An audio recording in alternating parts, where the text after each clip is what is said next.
যে এই মুহূর্তে যে পরিস্থিতি হয়ে রয়েছে সেই জায়গা থেকে দাঁড়িয়ে পার্থবাবু, আমি আপনার কাছে শুরুতেই আসি, যে জিনিস নিয়ে আমি শুরু করেছিলাম যে ঝড় আসে ঝড় যায়, কিন্তু সাধারণ মানুষের পরিস্থিতি যে তিমিরে থাকে সে তিমিরেই রয়ে যায়। প্রতিবার ঝড় আসে, ঝড় আসা ঝড় ঝঞ্ঝা আসাটা কি শাসকের কাছে পৌষ মাস হয়ে দাঁড়িয়েছে? না হলে প্রতিবার যখন এই একই জিনিসের পুনরাবৃত্তি ঘটছে, আমরা জানি বছরের বিশেষ সময় এগুলো হয়ে আসছে, তার জন্য আগে থেকে কি কি ব্যবস্থা নেওয়া হয়েছে যাতে এগুলোকে মোকাবিলা করা যায়, যাতে আগে থেকে সেই সেন্টারগুলো তৈরি থাকে, যাতে প্রপার ব্যবস্থা থাকে মানুষজনকে সরিয়ে নিয়ে যাওয়ার, সেরকম বন্দোবস্ত যেগুলো আমরা বিদেশের ক্ষেত্রে দেখি, যেখানে প্রতিনিয়ত বন্যা হয় বা বছরের নির্দিষ্ট সময় সেখানে জলের তলায় চলে যায়, সেরকম যে ব্যবস্থা দেখতে পাওয়া যায় বা অন্যান্য রাজ্যের ক্ষেত্রেও, এই রাজ্যের ক্ষেত্রে সেরকম দেখতে পাওয়া যায় না কেন? এই রাজ্যের ক্ষেত্রে উপকূলবর্তী অঞ্চলে মানুষজনকে প্রতি বছর এই সময় ঝড় ঝঞ্ঝার সময় নিজেদের ব্যবস্থা কেন নিজেদেরকে করে নিতে হয়? পার্থপ্রতিম বিশ্বাস। এক্স্যাক্টলি স্বর্ণালী, খুব জরুরি প্রশ্ন আপনি তুলেছেন, এবং এটা ঠিক যে যদি এই ধরনের ঘূর্ণিঝড়গুলো, সাইক্লোনগুলো, সুপার সাইক্লোনগুলো যদি শাসকের চোখে পৌষ মাস হয়, তাহলে মানুষের সর্বনাশ যে হয় এ নিয়ে আমার অন্তত কোনো দ্বিধা নেই। এই কারণের জন্যই যে আপনারা গত কয়েক বছর ধরেই আমি আপনাদের এই আলোচনার শরিক হচ্ছি যে যখনই ঝড় আসছে তখন সরকারের ভূমিকা কি হবে। কার্যত আমার বন্ধু অরিজিৎ তিনি যখন বলছিলেন, এটা ঠিকই যে সেই গোসাবা অঞ্চলে গ্রামের মানুষ আজকের নদীর বাঁধ সারাচ্ছেন, যে বাঁধ উপচে জল ঢুকে যেতে পারে গ্রামের মধ্যে, এবং একবার যদি সেই জল ঢুকতে শুরু করে, বিশেষত সাইক্লোন যখন চলবে তখন যে পরিমাণ জলোচ্ছ্বাস হবে, তাতে সেই বাঁধ সেই খুঁজে পাওয়া মুশকিল হবে, এবং সেই গ্রামের মানুষের যে ঠিকানা সেটা হচ্ছে একটা প্রশ্ন চিহ্নের মধ্যে পড়বে। মাই কোয়েশ্চেন, সরকার তার নিজস্ব দায়িত্ব, তার সেচ দপ্তর আছে যার দায়িত্ব নদীবাঁধ রক্ষণাবেক্ষণ এবং নদীবাঁধ নির্মাণ, প্রয়োজন হলে দুর্বল। কিন্তু আনফর্চুনেটলি ঝড় যখন আসে নিউজ ব্রেকিং হয়, কিন্তু ঝড় চলে যাওয়ার পর আসলে ইনফ্রাস্ট্রাকচার ব্রেক করতে থাকে, এবং সেখানে দাঁড়িয়ে সরকারের ঠিকই খুঁজে পাওয়া যায় না। যে কাজগুলো সারা বছর করলে এই ধরনের বড় ঘূর্ণিঝড়ের সময় আমরা অনেক নিশ্চিন্ত থাকতে পারি, গ্রামবাসীরা পারে, সেই কাজ সরকার করে না।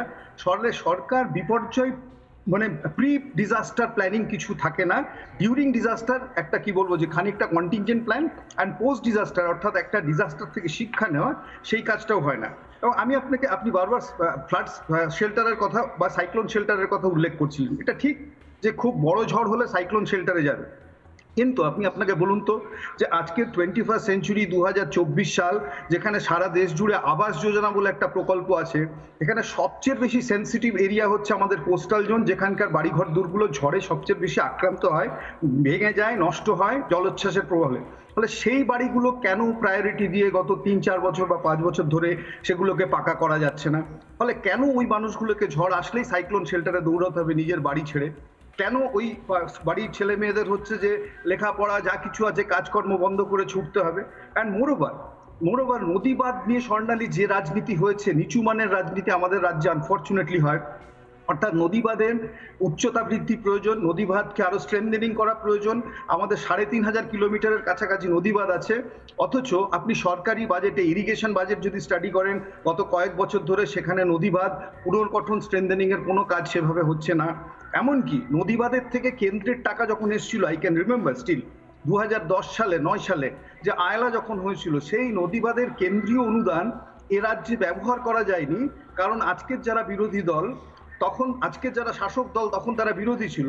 ফলে তারা এই ন্যারো পলিটিক্যাল ইন্টারেস্ট, অর্থাৎ মানুষকে ভোগান্তির মধ্যে রাখবো ভাঙা বাঁধ দিয়েই, কিন্তু তৎসত্ত্বেও নতুন বাঁধ হতে দেবো না। ফলে তারা এক অদ্ভুত ধরনের অসহযোগিতা রাজনীতি করেছিল।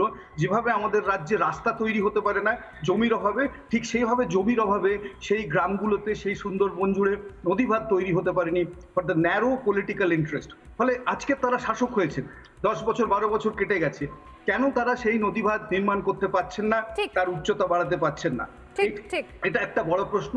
আপনাকে আমি পরে নিশ্চয়ই অ্যাড্রেস করব যে এটা যদি রুরাল এরিয়ার আমাদের পৌষ মাসের চিত্র হয়, আরবান এরিয়াতে আমাদের জন্য কি কি অপেক্ষা করছে। না, আপনি এই কথা বলছেন, আমি আপনাকে অন্যের পাশাপাশি অন্য ছবিও দেখাবো। আপনি বলছেন ঝড় চলে যাওয়ার পর কি ব্যবস্থা হবে? ঝড় চলে যাওয়ার পর তো আমরা দেখেছি বারবার করে যা কিছু ত্রাণ এসছে সেগুলো পর্যন্ত লুটপাট করতে ব্যস্ত থেকেছে শাসক দল।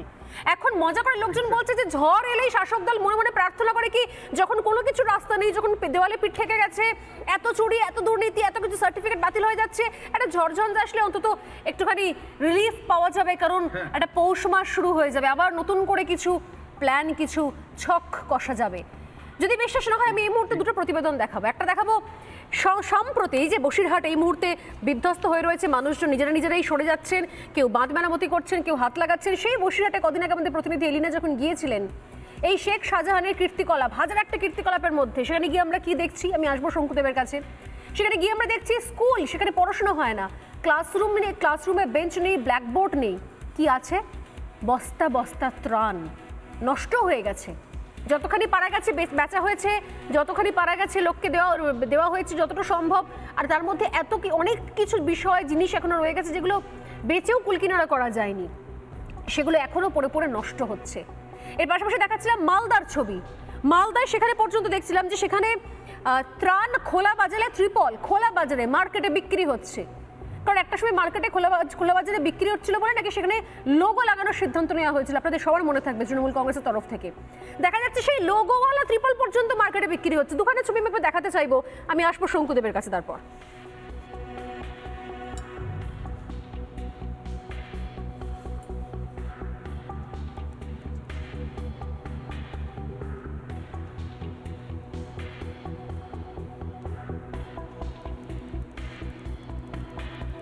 পাবলিকের মাল বিক্রি হচ্ছে এখানে, পঞ্চায়েতে দিচ্ছে না তিরপাল, এখানে বিক্রি করছে।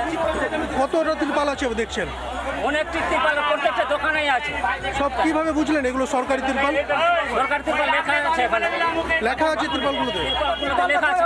এখানে হাজার হাজার এই বন্যা দুর্গতদের যে রিলিফ ফান্ডের যে ত্রিপালটা আছে, অথচ আপনার হাটে চোরা দামে বিক্রি করছেন। কোথা থেকে পাচ্ছেন? ওরা বলছে আমাদের উপর থেকে যোগাযোগ আছে। উপরটা কে? এই তদন্তটা আমরা চাইছি।